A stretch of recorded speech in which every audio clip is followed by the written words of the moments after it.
Hello and welcome back. So, as you can see, I'm in the office again today. I even combed my hair for you. But we're into week 7 now. We're still, obviously it still says professionalism, etc. But today we're just having a look at various professional bodies. Not in any great detail, I have to say. Codes of conduct. More importantly, whistleblowing we'll have a little talk about, because some of you may get involved in that. I have in the past. Can't honestly say it was worth it in the end, but an interesting thing, we're talking about codes, regulations, controlling how we behave professionally, etc. Interesting here, Plato thing here. Good people do not need laws to tell them to act or how to act responsibly, but bad people always going to find a way around the laws. I read somewhere that for every one person that's caught out doing something unethically or fraudulently, there's at least another 20 or so which are never caught. So it can be a difficult thing. So let's have a look at some of the first stuff we're going to have a look at here. So I think I'll start with the history of our professional bodies, our associations, because it's an interesting little thing to look at here. Basically, they started back in medieval times, and possibly a lot earlier than that, some of them, as guilds. So they're basically small associations of like-minded people with similar skill sets.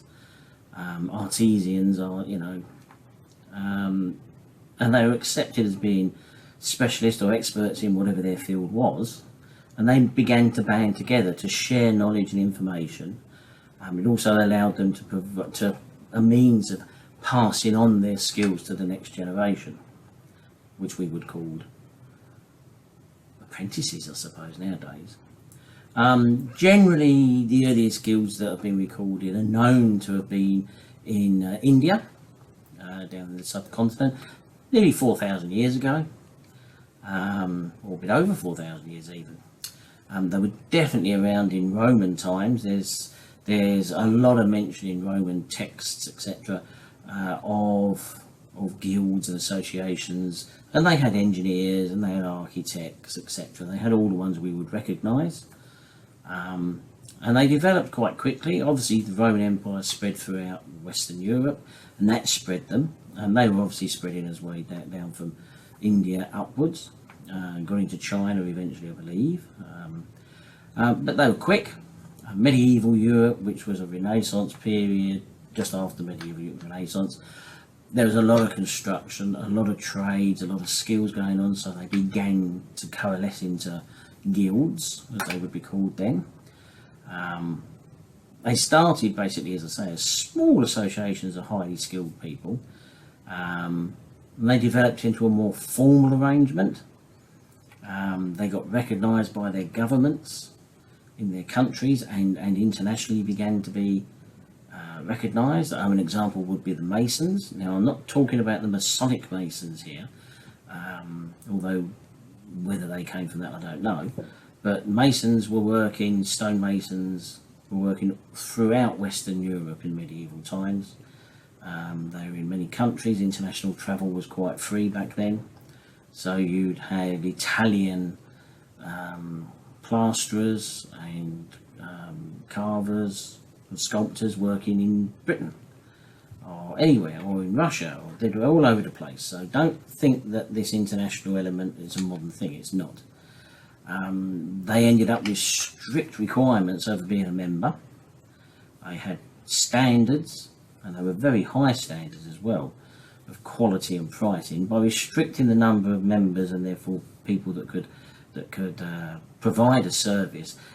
That maintained a shortage of supply, which kept the prices high, therefore better standard of living. And they had a structured system of training of apprentices, and you could be indentured or apprenticed for quite a long period of time with some of these. Not unheard of to be sort of 12 to 15 years before you could operate unsupervised. So it was, basically passed from father to son. A lot of these were, or I'd like to have said daughter, but that came a lot later on. So there you go, you've got guilds today. So we've got guilds today. Have a look at guilds today. So in London, and they still have their original purpose, but they're quite ceremonial, quite a lot of them now. The ancient guilds were called livery companies. I haven't bothered looking up why they were called livery companies, but they were guilds. At last count, there's about 107 of them. Basically, they're all known as the Worshipful Company of whatever the relevant trade is. There is one for surveyors, by the way. That's English surveyors. Australia, we've got the Guild of Commercial Filmmakers, collection of commercial short film and feature filmmakers. That's one example I found. There are many other examples, but that's for you to find out yourself. This is me deliberately allowing you the flexibility to find things out that are more interesting to you personally than just taking the example I found. You learn more if you've got more of a connection and interest in what you found. In America, we've got guilds in several fields. You've got the Screen Actors Guild and the Writers Guild of America, and they've got real strong control. They've had strikes where actors and screenwriters have gone out, and it's basically brought the film industry and the television industry to a standstill. Ronald Reagan was the head of the Screen Actors Guild in his early days, so he was in politics way before he became president. It really protects their intellectual property rights, as did medieval trades, but maybe not the sort of guild or livery company that we're thinking of from a professional point of view here. I mean, actors are professionals, but it's not quite the same thing. I mean, training doesn't really come into it for them there. Next one, press the right button, Kev.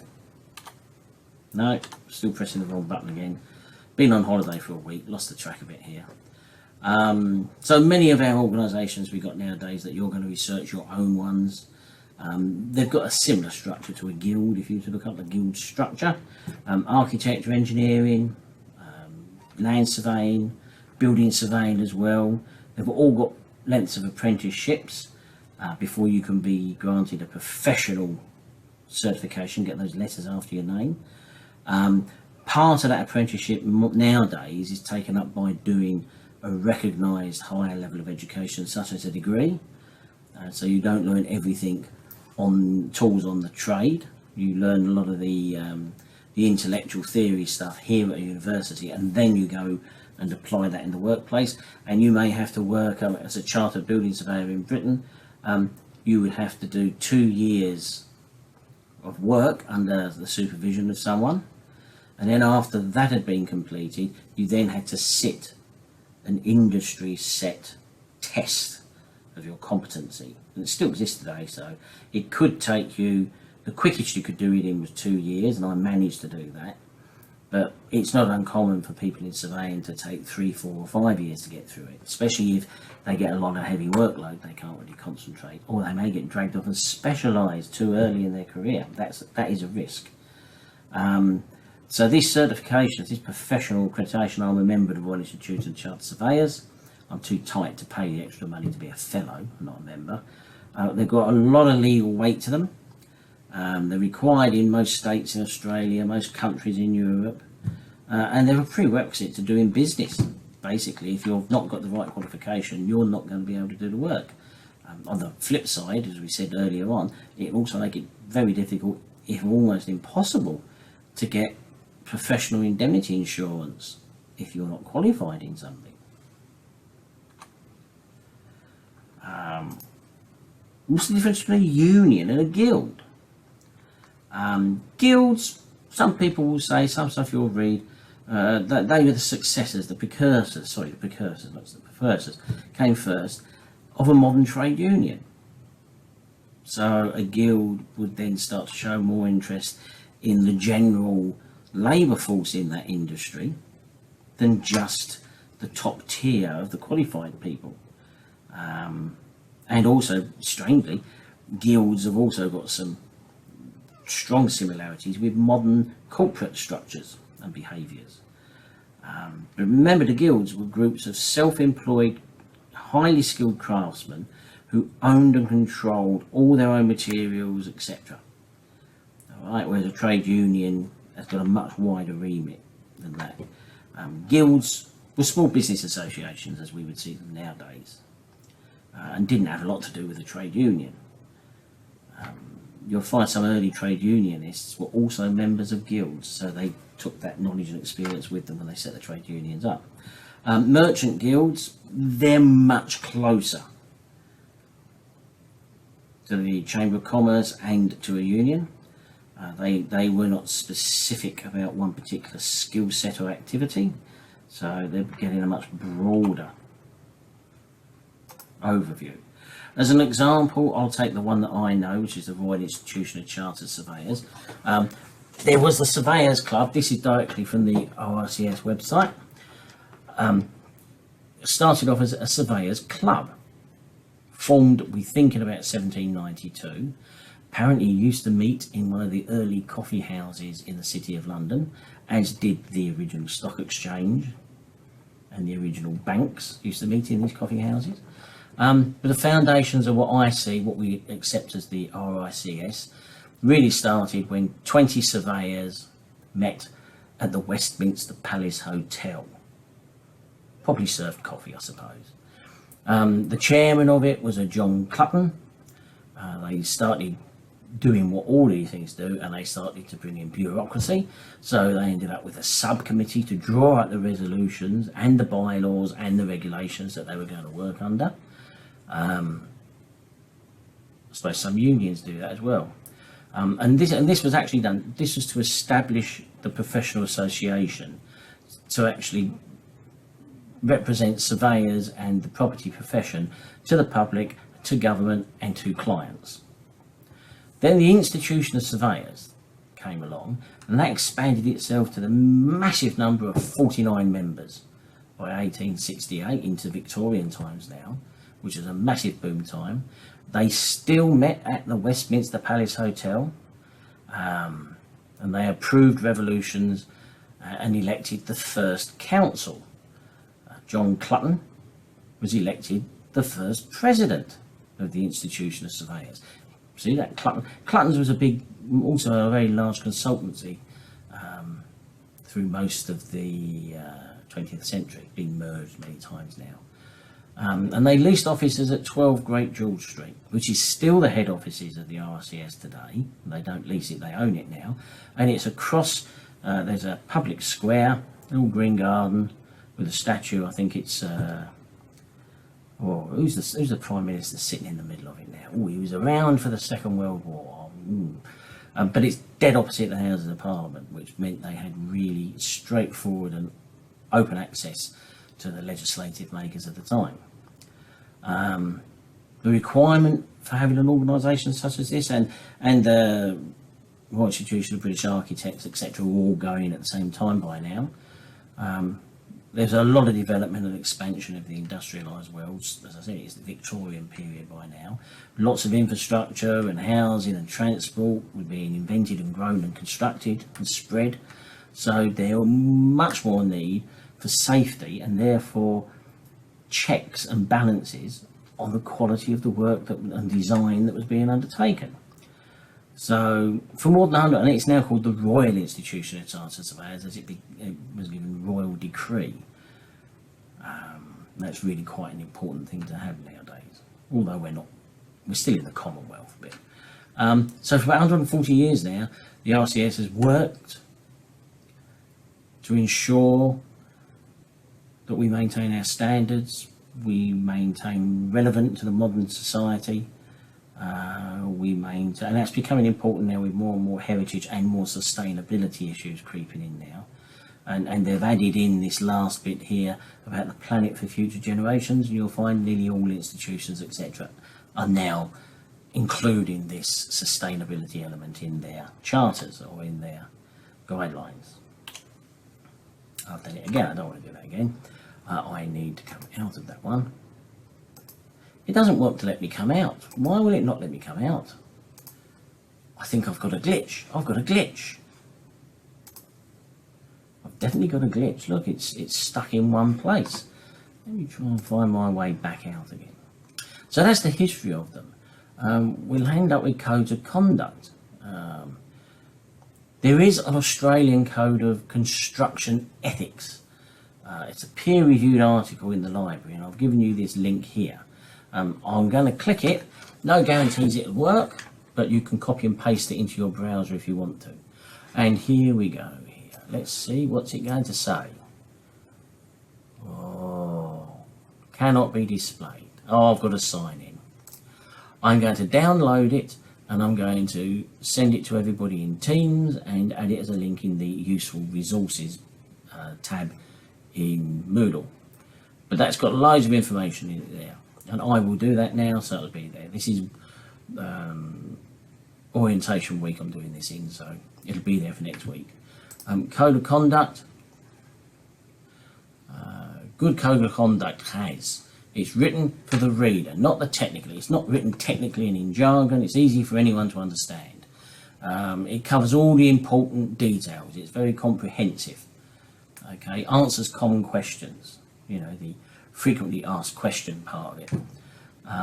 The leadership of the organisation supports it. It's not just a bit of paper written on a, you know, something written on a bit of paper somewhere. Although I do know examples and have workplaces where that appears to be what it really is, and they only apply it when it suits them.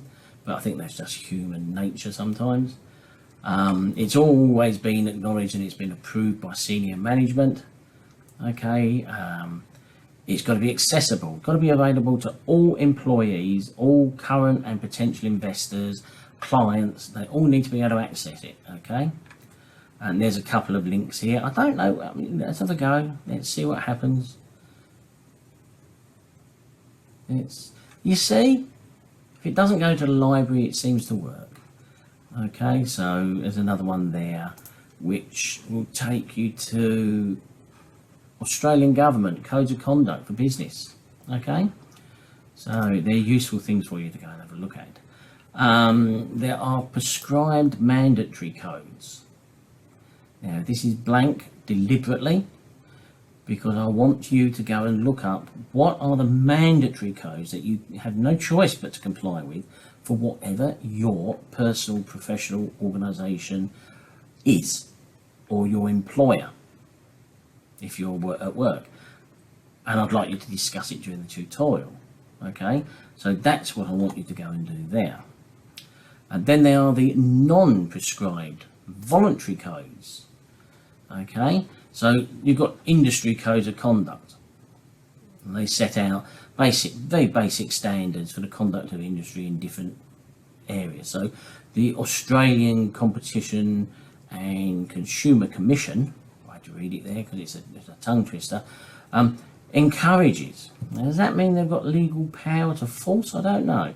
Encourages industry to develop codes so that they comply with the Competition and Consumer Act and any amendments that come along. So it gives consumer protection. And don't think because you're in a profession and not selling something or making something, you can avoid this. You can't. It applies to professional services as well. So professional services, doctors, dentists, engineers, architects, blah, blah, blah, blah, have to comply with this. So it might be worthwhile you having a little look at it. There's a couple of little links here as well, which I'll click so they come up so you can see them. So there's the professional association, so you can just go for the accc.gov.au and you can follow the whole page. And the little one there is again the accc.gov.au, but it tells you all the fines and penalties. So I recommend you spend 20 minutes going through this website, make a few notes. Okie dokie. And then there's the Australian Property Institute. Picked it up because it's a property related one. So last year a new code of ethics was introduced for them. Sets out 5 fundamental guiding ethical principles. Quite often you'll see those referred to as the 5 pillars. So the review of the code, it's been approved, provides greater assistance to members. As a result of the review, it's been renamed and reclassified as Rules of Professional Conduct, which is what the RCS, my body, calls them. They're mandatory for all members, so you have to comply with them if you're a valuer or whatever, if you're a member of the Australian Property Institute. You can see the above codes, they're not static, no codes are static, they're always being developed and amended and updated. We had a big ethical thing and gender equalisation, shall we call it, that came into a lot of them, and now sustainability is really getting into lots and lots of them. And if you follow, I'll just show you the website up here, the api.org.au. Go there and there it is, and I think I've downloaded that as well for you, so I try to make it as easy peasy as I possibly can. So there we go for that. Whistleblowing. This is a very interesting one to look at. Looks like my things have floated off centre a bit. It's basically, if you're working somewhere, or you know of someone who's working somewhere, and you become aware of something that's illegal, unethical, you disclose it. So the disclosure by a person, normally an employee, quite often government agency, but doesn't have to be, about corruption, illegality, or some naughty wrongdoing. The federal government, Australian federal government, passed new whistleblower legislation to try and give some protection and anonymity to people who are a whistleblower. Doesn't seem to have worked terribly well so far. Companies have to follow these. If they fail to follow the whistleblowing laws, they can get fined up to about $10.5 million. Got to prove it. That's the problem. The Treasury Laws Amendment Enhancing Whistleblowing Protections Act 2019, there's a mouthful, tries to encourage ethical whistleblowing. It's trying to encourage people to do this. And this is where it came from. Okay, that's the reference, it's been moved around. But it's very difficult to get people to whistleblow because it generally, historically speaking, doesn't normally work very well for them. I have done it twice in my career for various reasons, and twice it was not conducive to my career developing very well at times. I'm going to have to just change this for when you see it as a thing, because I didn't realise it was going to come. I know what to do. Hang on a minute, peeps. This is my fault for not being too careful about it. What if I do that? Thinking, yes, it's improvisation. So Sally Mcdowell, this is a case. Very highly, respected and qualified lawyer. Senior compliance manager for Origin Energy. She logged the first ever case in Australia that tests whistleblower protections under the Corporations Act, alleging significant dangerous compliance breaches, blah, blah, blah. She was a lawyer for 17 years, experience in senior roles, worked on international investigations and policy developments related to money laundering in places like Enron. You should look at Enron, that's a fantastic one in America. But she alleges executives right to the top, knew all about this. Okay, they knew what was going on. They were breaching compliances. They were misleading the regulator. She now claims that she's unable to get a suitable job and has had long periods when she alleges she's been too stressed to leave the house and personal relationships have been negatively impacted. So she blew the whistle. She's meant to be protected, but you can't legislate against people's lack of wanting to take a risk. This is the link that takes the full details of her case. Okay, I only picked out a few minor pieces of it there. See, it's updated. It's not that old.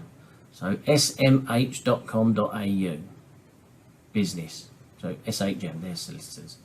Oh, sorry, not solicitors. The next one is Sydney Morning Herald. So there you go for that. Let us have a look at the other one. I'll have to hold the paper up yet again. We all, I hope, know of Edward Snowden. Improvising. He used to work for the National Security Agency, America's sort of main spy surveillance program. I believe he was in her office in Hawaii at the time when he was working for them. And he got a bit disturbed. So he copied, it says huge amounts of data containing all sorts of details of spying and surveillance policies. He found things that they were tapping most Americans' phones, looking at their emails. They were also tapping into international world leaders' phones and emails. Basically, they were snooping on absolutely everybody you could think of without any warrants or legal understanding. So instead of the American government going, "Oh look, we've been bad, we better stop being illegal," they went on a witch hunt after him. So you can blow the whistle on certain things, but once you get into the secret squirrel national security, it's different, and the government uses any powers it's got, be they legal or not legal by the sound of it, to try and shut you up, bring you to court and lock you away, whether you're guilty or not. It's happening all the time. Freedom is not guaranteed anymore for these things. He's still on the run today. He's hiding out. It says sympathetic, but he's in Russia most of the time, in Moscow. There was the Intelligence Community Blowers Act, meant to offer some protection, but because of the secretive security nature of the information he leaked, the laws don't protect him, and he's staying well away from America. There was another one called Chelsea Manning, who was changed sex to be a girl while he was in prison, but he passed loads of documents on. He was in the American military and passed them on to WikiLeaks, and that's where they started getting the WikiLeaks bloke in trouble. Okay, now there's the link there. Let's tap that link so you can see it and make a note. If you pause and make a note, there's his link. Oh, you'll have to copy and paste that one in. I've not made it as a link because I'm so clever at this stuff, aren't I, really? So that's whistleblowing. Now, property sector professional bodies, there's ridiculous number of them. So I've just picked here a few of the better known ones, and you can go and look for them. And I'm going to set you a little task for the tutorial after this, but you research your own professional body because you need to know that because you're going into that area. You've got the Professional Standards Scheme, Chartered Accountants are in here, the Queensland Building Construction Commission, Australian Institute of Architects, Engineers Australia, the RRCS, my one, Property Council, also Master Builders, Australian Institute of Project Management, Australian Institute of Management. They're all the obvious ones, and I could keep going on with loads of them. But what I want you to do is, Google searching will probably do this enough for you. Try and find an association, preferably Australian, real association, for the most out there, unbelievable and stupid thing you can find. Okay? So you've got to do a bit of searching. You've got to check it's actually a proper institute or association. But I know of a few which are really quite weird. See if you can find one. Spend 5 minutes, amuse yourselves. If you find one, then make a note what it is. See if you can download its logo, like I have, that you can then share during the tutorial, and we can all have a bit of a laugh. Apart from that, I believe we are now finished with this one. It's not a particularly long one, less than half an hour, but make sure you go and look at the codes of conduct there of your own association and industry, because we want to talk about those in the tutorial to see what the common, how common they actually are. Apart from that, I'll go on to week 8 now, and I noticed we are in orientation week. A number of you have started to access the information in the Moodle. I'm having a bit of a problem with Echo 360, so that's why I've duplicated all the lectures into the YouTube channel I set up, which I think you'll find the easiest way to find them. So subscribe to the YouTube channel, my YouTube channel, and you will get a notification every time I put a new one up in that channel for this unit. Okay, that's probably the best way to do it. I will still try to keep using Echo 360 as well. Any questions, raise them in Microsoft Teams in the week, so you would ask questions on this in week 7. I had noticed this morning that Microsoft Teams has still not appeared in our Moodle. You can go and download it. How to use Microsoft Teams is a video presentation that is in my YouTube channel at the moment. So if you click on that, it shows you how to use it. You as a student can download it for free from Microsoft because you're educational, and then you'll get automatically added to it. But as soon as the tech bods correct their oversight and give it to me, I will send you all a welcome email through it, and hopefully we can get that going. Okay, nice to talk to you. Any problems, team it. Ta-da.